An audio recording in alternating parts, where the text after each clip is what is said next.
गुरुचरित्र हा ग्रंथ अत्यंत लोकप्रिय आहे. या वेदांची मान्यता दिलेली आहे. या ग्रंथामध्ये 52 अध्याय असून ओवी संख्या 7491 इतकी आहे. या ग्रंथात 53 अध्याय आहे व त्याची विभागणी ज्ञानकांड, कर्मकांड आणि भक्तिकांड अशी केली आहे. दत्त अवतार हे नरस सरस्वती यांच्या प्रेरणेने गुरुचरित्र लिहिले गेले आहे. या ग्रंथाचे पारायण केल्याने एखाद्या गंभीर आजारातून आपली सुटका होते.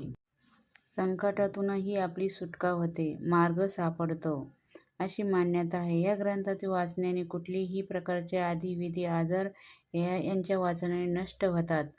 याने मनुष्य दुःखी मुक्ती होतो व घरामध्ये गुरुचरित्र वाचण्याने नकारात्मक वातावरण नाहीसे होते आणि आनंद, चैतन्य आणि